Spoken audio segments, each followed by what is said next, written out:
Hello, I'm Cameron Jones, and joining me today is Sheryl Palmer, the CEO of Taylor Morrison Home Building.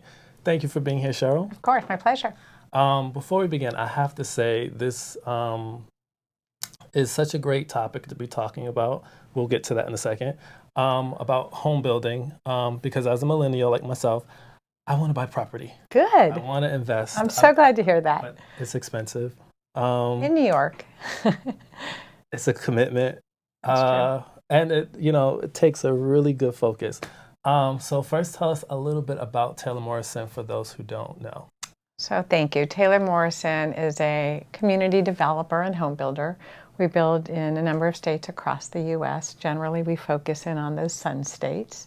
Build about 10,000 homes a year. Oh, wow. And we build for all consumer groups. And about a third of our business are millennials. We also, about a third is that 55 plus buyer, so that we sell to them in both active adult 55 plus lifestyle communities as well as in traditional neighborhoods. And then there's a piece in between of both urban and a first time move up, second time move up luxury buyer. And just a little bit about your background. How did you get involved in this? You know, I've been in this business so many years, too many to probably say out loud, but I just can't imagine doing anything else. I started many, many years ago in sales and marketing, and I started on the marketing side, and then I went into sales management, and then I went into operational management. And it's one of those businesses that just really get in your blood. When you're having the opportunity to take a piece of land, and like you described, I mean, it takes a lot of focus, but there's a lot of fun and energy. Take a piece of land and see a community and get to meet homeowners and they raise their families. There's a lot of, it's just tremendous. Have you noticed a downward trend of millennials buying homes since they've come of age? No, in fact, I would say exactly the opposite. Okay. It's really wonderful. I mean, when I look at our business over the last 5 years, we've probably gone from about 20% millennials to about over 30% millennials, That's about impressive. a third. And what's interesting is we talk about millennials like they're all one group, but it's such a large range when you look at the age. It is. So we like to look at them, the millennials that are 30 and older, 30 to 37, 38. And then the young millennials, which are under 30. And their behaviors and habits around home buying is quite different. And you would expect that, because what's really driving that home purchase decision is really, it's not marriage, it's marriage and kids. And sometimes it's the second kid. But about 75% of our older millennials are buying their first house, and about 25%, or excuse me, of our younger millennials are buying their first house, and about 25% are buying their second house. If I look at the older millennials, it's about, it's more than half are buying their second house. That's amazing. I want to meet those millennials. I know when I graduated college in 2008, 2009 time, we were in a recession. You're getting close then. I am, right? I'm right there. It was during the recession, and it was hard finding jobs. It was just a interesting time in the country in terms of the economy. Has the economic turn down affected Taylor Morrison in any way? You know, it's been good for a number of years, and I remember those days, and they weren't fun. Our company came together in 2007, Taylor Morrison. Part of it. So two companies merged, and I think it's a bigger, better, stronger company today because of that merger through the downturn. But it was tough, and I think it shaped the way people look at home ownership and what's important. But today, when I look at our growth, it's been just exponential for the last 7, 8, 9 years. And we went public in 2013, so it's really been on steroids.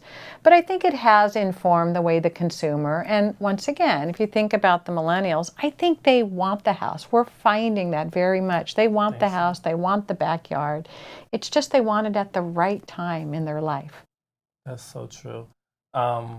Is the recession, it happened. It did. It's always expected to happen again. And we usually know that we're in the recession once we're out of the recession. Is that something that your company considers? How do you plan for those types of changes? Yeah, I think we stay very responsible and rigorous around our investment strategy. One of the main principles drivers of Taylor Morrison is we really buy our land where we believe people want to be. When things get really good, people tend to, you've heard the saying, drive till you can buy. But in recessionary times, those parts of town generally get very difficult. Mm-hmm. So we try to stay very core to employment centers and schools and services, and that helps mitigate.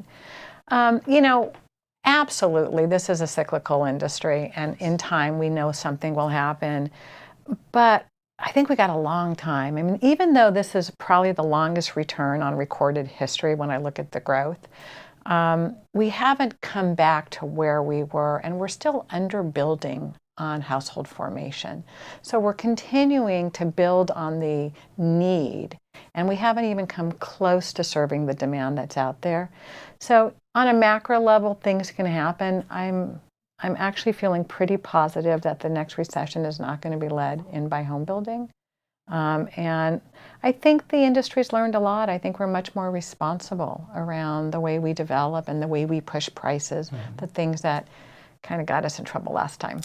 Yeah, and I also think that they've heightened a lot of more regulation to prevent a lot of those things from happening. But back to the millennials. Yes. How do you appeal to them? How does your company appeal to them? I think the millennials, when I look at their relationship with homeownership, there's a lot of passion, and it's a relationship to a brand and doing the right things. And we build communities. We don't just build houses.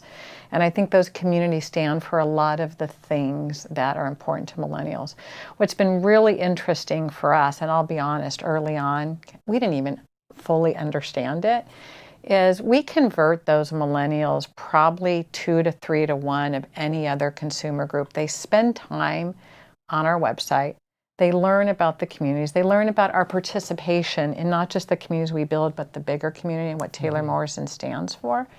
And when they come in, they're in a much better place to now go find the specific home site, house, and pick the home of their dreams. So it's really serving their needs and really taking the time to listen to say, what is it that you need? As you're thinking about this really big decision, what are your concerns and what are the things, and what does financing mean to you, and taking the time to understand and help you through that process. Amazing. And also through your transition and providing that with your company, you're also the only female CEO of a publicly traded company. I've heard that. What does it mean to you to thrive in a male-dominated industry like this? I have been doing this for so long that I'm gender blind at some level. I do what I do because I love it. And I think it was more difficult for the rest of the sector than it ever was for me. I do what I do because I love our business. I am so passionate about our company, our team. And I'm hopeful that it does give hope to other women in our industry, because we need more women in our industry. When I look at our company, about half of our workforce is female, and more than a third of our management is female. And we don't even have any affinity programs. We just actually want to make sure that people with the right skills are matched with the right jobs. We also don't have any biases. And so that diversity within our workforce is so healthy. When you start looking at the stats of who buys houses and who actually the decision maker is, the female's a really important part of it. So I think it just changes the lens a little bit, but I think all kinds of diversity are so important for our industry. So our audience is a lot of millennials, men, women, and what would you say to any of the women out there that would want to work in a traditionally dominated industry and would love to have a leadership position? What advice would you give them in terms of your growth, your trajectory? I think a couple things would be quite critical. One is take the time to understand what you really want. I never knew this was in my future. I went to school to be a special ed school teacher. And new opportunities presented themselves, and I just always had this kind of spirit about enjoy it, go with it, see if you like it, what's the worst that can happen. And as I kept taking these different turns, it became very clear to me where my passion was. And then once I found it, I really went after it. And then I did want to continue to grow. I really more wanted to continue to make a difference in the organization. But I never lost sight of what was important to me and who I was. And I think, so to millennials, it's just figure out what you want and then just put in the reps, the hard work to get it done. And it will make a difference. And if you're a female, don't ever lose sight of who you are. Don't try to be somebody else. It's very hard to be your best self when you're working on doing something different or what you think other people want. Mm-hmm. And there's nothing that should stand in your way. I like that. That is inspiring. Very inspiring. I also just have to get some personal advice. I do want to buy. Yes. I do want to invest in this. Like, I don't even know sometimes where to start. Sometimes I look at a zip code. Sometimes I look at a particular house. I look at my bank account, my savings account. No, that's all good. Where should I target? Where do you start? Yeah, where do I start? Yeah, it's a great question. Most people start because they really have settled in on a location that's important to them. When they think about how their life is centered around where they live and their commute to work, how much time do I want to spend on the road, all those attributes. So I think first I'd start with what's the right part of town. And once you really dive in there, as most millennials do, I would spend some time on the website because it is, what are the things that are most important to you? Is it the home? Is it the sense of the community? Is it the location? Obviously, those all have to come with the financial, within your financial capabilities.